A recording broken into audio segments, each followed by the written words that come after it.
Donc nous organisons aujourd'hui le CFO Day, qui est un premier rendez-vous organisé par le CMI pour les directeurs financiers. La thématique principale, c'est la facture électronique, qui, comme vous le savez, notre pays lance la facturation électronique à partir de 2026, probablement d'ici la fin de l'année.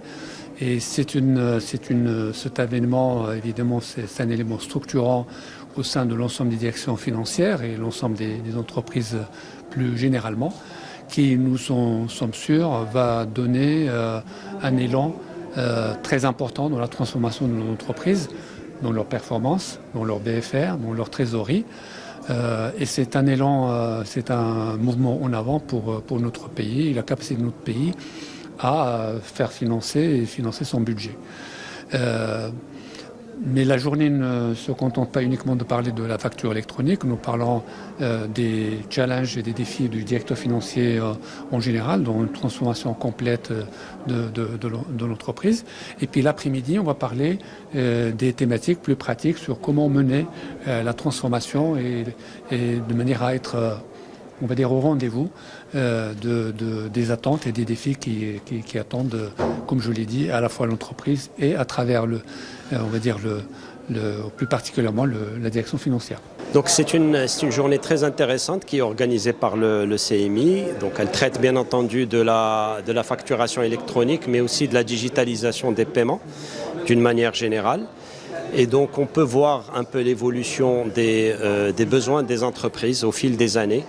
Comment elles sont arrivées aujourd'hui à digitaliser tous les processus de paiement au niveau de l'entreprise et comment les banques les ont accompagnées dans ce process. Les banques et bien entendu les plateformes de paiement comme le CMI.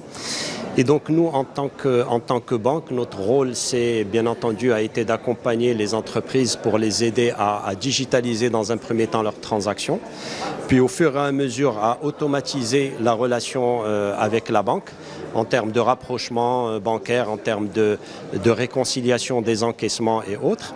Et puis là, on arrive à une phase où on parle de finances connectées, où la banque commence à jouer un rôle plutôt de plateforme qui va regrouper aussi bien l'entreprise que ses clients, ses fournisseurs.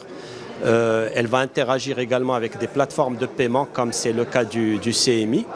Et l'objectif est d'atteindre justement cette connexion qui est multidimensionnelle, qui va permettre aux entreprises d'avoir un maximum d'informations sur leurs transactions et pouvoir donc du coup mieux gérer leur trésorerie, leurs besoins de financement d'une manière générale. Voilà.